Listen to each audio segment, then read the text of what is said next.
Greetings and welcome. This is ECN736 Assessment 2 by Jennifer Trott. Let's begin. Okay, so let's get going on the context and cohort. So I've selected a class of 24. I don't have any teaching practice just yet. I do have a little bit of placement practice from a different course, but for the purposes of today, I'm going to pick a class of 24 in a suburban school in Melbourne. I'm going to pick 2 students with ADHD. So teaching and learning dilemmas. So for ADHD students, usually hard to hold attention and stay on task. I've got 1 student with autism spectrum disorder. So teaching and learning dilemmas is social insecurities, doesn't like to be at a table with any more than 3 students. So it's 3 students max, and does not feel comfortable in crowded situations. There are 2 Aboriginal students in the class, and teaching and learning dilemmas, they're very quiet but work very well together. And so teaching just needs to make sure that they feel supported and culturally safe. From a general dilemmas point of view, from a later years dilemma, one of the most important things about later adolescence is it's a time of life when huge changes are occurring. There's adjustments, sometimes issues with family, with oneself and with society. You're exposed to a new social structure as you enter the college arena. There's ongoing issues with the leftover, what happened with COVID-19 basically. There's research to show that some 50% of youths aged 15 to 24 during that time indicated a decline of mental health issues during that time. There's also a lot of independence, jobs, relationships issues as well, and general engagement in the classroom. So adolescents and young adults' learning needs are often factored around a sense of community and achieving success through validation to feel like an integral part of that community. So in the following study of Unit 2, Area Study 2, I'll examine some of the activities, strategies and implementations that will affect this cohort, all the C words, in this context. Okay, I've given it away already. I've selected the creative practice from VCE Art Creative Practice, Unit 2, Area of Study 2. So that's interpreting artworks and developing. So it's a collaborative practice basically. I chose this program because for AT1, I did the lesson plan for this unit, Assessment 1, about structural and personal lenses. In this particular unit, those are skills that are required for the outcome of Unit 2. And particularly this outcome. Essentially researching a social and cultural idea and collaborating on it and then presenting it collaboratively as well. Also, this unit looks like there's multiple opportunities for differentiation. It's aligned with applied learning. There's a lot of community and collaboration involved, so I thought for those reasons I would investigate it further. So Unit 2, Areas of Study 2 and 3 are concurrent with this one, and the outcome of Study Area 2 is documented and transferred to critique for evaluation in Area 3.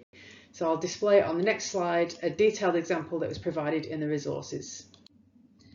Okay, so here is a detailed example taken from the study guide. It's taken from the resources folder. So I thought I would put this one on here. I thought it was very useful. I'm going to concentrate on these. So this is my take on what that outcome and partially what the unit is about. So the collaborative creative practice. So the first one is culturally responsive pedagogy. So it's situated in a framework that recognises the abundance of experience, skills and cultural knowledge, multiple means of assessment and a philosophical way of teaching that nurtures the students' academic and social well-being. So there's a specific criteria exploring Aboriginal and Torres Strait Islander artists in Unit 1, Outcome 1. Outcome 2 is a lot more open and less specified, but it does give that opportunity to explore that and take it further into that practice if you like. Creative pedagogies. Also, the findings reveal that 7 interrelated features characterise in creative pedagogical practice. So if you look at the key points over on the left there, you can see they are applicable. So those creative pedagogies, so the elements that make up creative pedagogies, generating and exploring ideas, encouraging autonomy and agency, playfulness, problem solving, risk taking, co-constructing and collaborating is the key word, and also teacher creativity.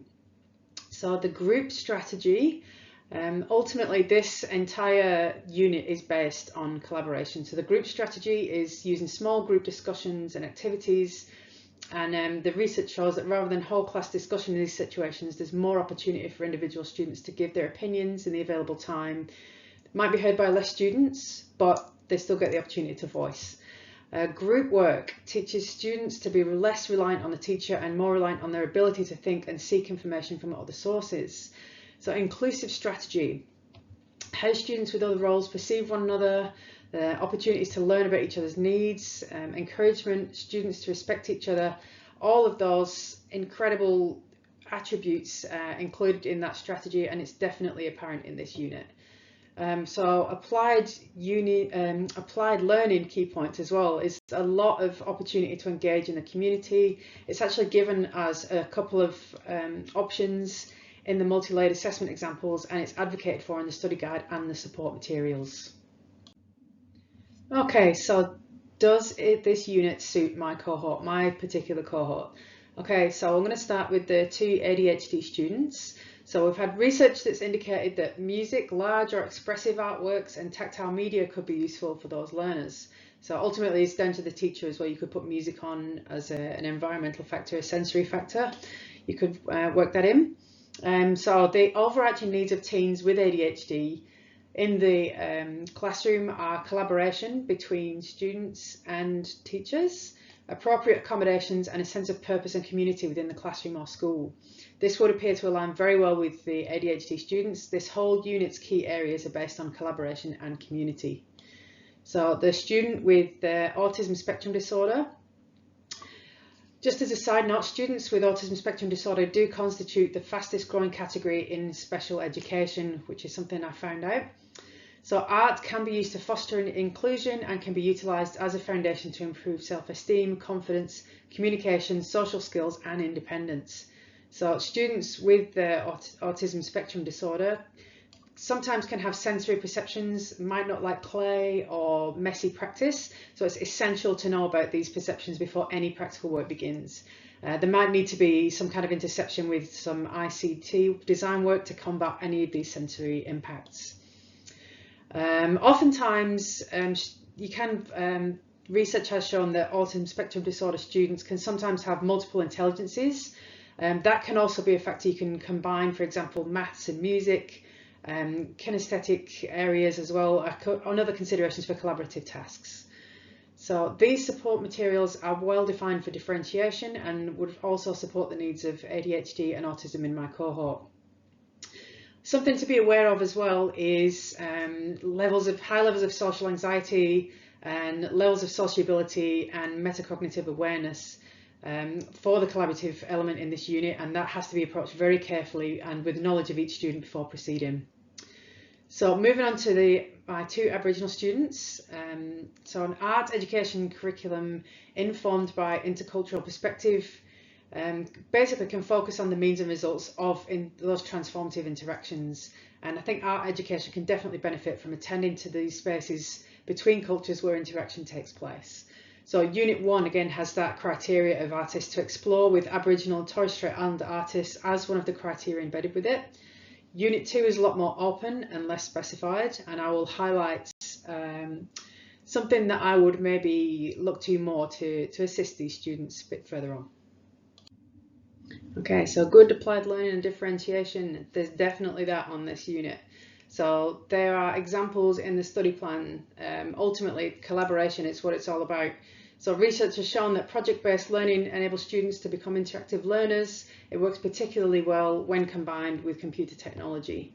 So community, this particular study encourages teachers to take their students out of the classroom environment to inform their art making through visits to galleries and studios and through working experience with practicing artists, curators, critics and art historians. What's not to love? Moving on as well with so there's definitely differentiation as well, and it's combined really nicely, I think, with applied learning. So differentiated instruction is proactive and student-centered. Basically the whole unit revolves around this. So differentiation with assessments in particular on this unit. Some of the assessments involve working with other students to make a collective artwork, working with the practicing artists, working with a specialist in the community, or you can involve or collaborate with the audience. So many options, it's great. So differentiation has those students as active participants in it, and the teacher is more of the facilitation role than that of an authority figure. Okay, so for this unit, how do I improve it?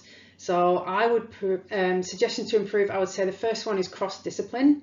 So just increase the possibilities for more coherent problem solving. For example, you could combine the art class with a science class, combine different approaches, and you can construct multiple perspective understanding. It also worked particularly well, I think, for those autistic students who have extra multiple intelligences. So maybe more collaboration. I think it's a bit of a missed opportunity to have the exploration of an Aboriginal Torres Strait Islander artist in the first part of the unit, and then not to explore it fully on the collaboration part in this second outcome.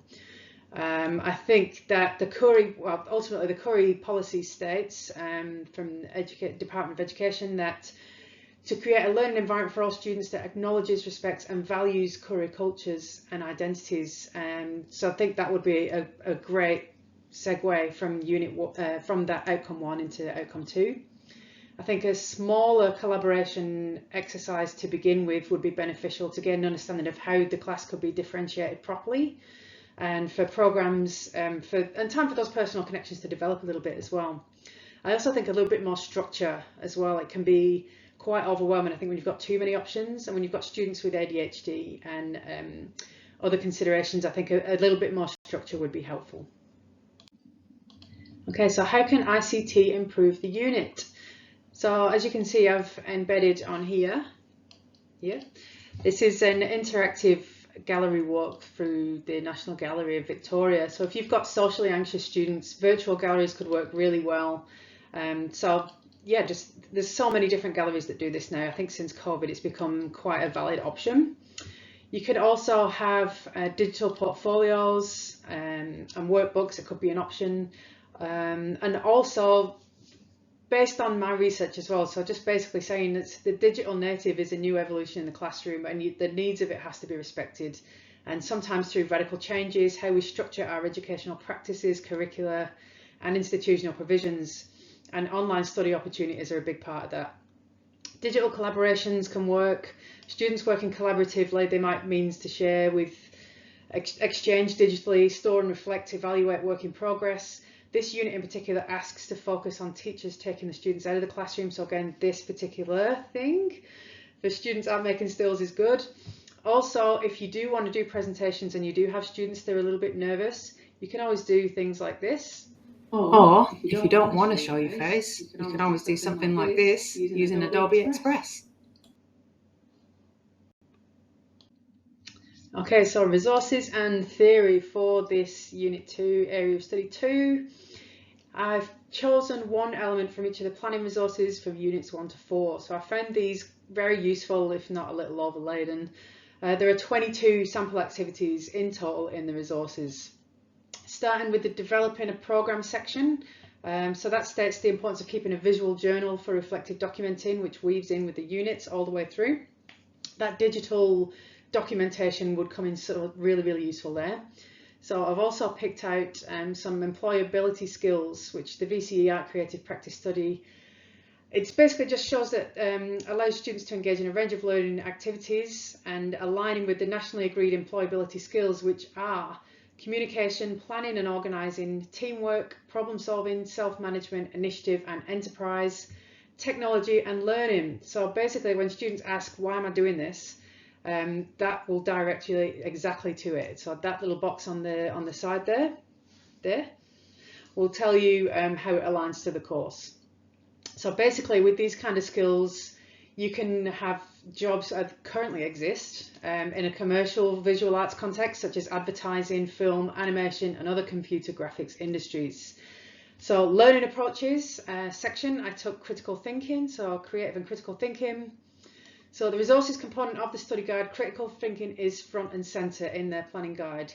Understanding what creativity is, how it manifests in classrooms, better modes of teaching and learning can affect the environmental, educational environment and improvement of creative and critical thinking in our students. So as far as theory goes, I thought Solo's taxonomy was seen very much in this unit. It's measuring the different kinds of cognitive learning outcomes. There's really, really good constructive alignment. There's really nice learning overlaps that come in really nicely for the Biggs constructive alignment. So basically, yeah, with Biggs constructive alignment is very well used here. Units 1 and 2 form the foundation of the key knowledge and key skills for units 3 and 4. So students undertake 3 and 4 as a sequence, and they are the prime skills required to achieve the outcome. I chose John Dewey as another bit of theory. He argued that strong self-concepts are the results of actual positive experiences in social participation with a variety of people. That's this unit in a nutshell, basically. And Bloom's taxonomy for the application of knowledge rather than just recall, which is the next component of the unit, Unit 3. So Units 1 and 2 give students the skills and resources needed for the assessed Units 3 and 4. You just can't teach to the test on this one. You need those skills to progress on to the next stage. Okay, so my overview and evaluation. Is it engaging? Yes, I think it is. Lots of applied learning opportunities. There's lots of great collaboration. It does have a lot of applied learning. Beg your pardon. Sorry, Mickey's just doing his dance up there. Yeah, it does need a bit more structure, I think, to facilitate the students with autism spectrum disorder and ADHD in my class. Children with ADHD thrive in familiar and structured environments, and also guidance on tasks. So since the art curriculum is a bit less structured than the curricula of other subjects, I think students with ADHD might feel a bit overwhelmed with the multiple possibilities available for each task. There are 22 examples on there. I find myself a little bit overwhelmed with it, but they're there to help, and I did find the resources quite helpful with that. There are studies from learning sciences that have demonstrated that active learning approaches can help students learn holistically. So open space affords movement and interaction, which allows students to move freely around the room and helps students understand a concept at a deeper level by engaging their body as well as their mind. That can only help with a diverse classroom, but a lot of that is based on the teacher. In that case, that's me. I basically just wanted to explain that I think movement in the classroom and just being open to using that space, using your talents and skills of each individual student. But ultimately, yeah, I thought it was a really good unit. I thought it was from the top looking down, I thought it was accessible. I think there's very good scope for introduction of ICT in there, and I think it was a fantastic way to combine applied learning, differentiation and collaborative practices all in one go. So I'll look forward to that one. Thanks for your time.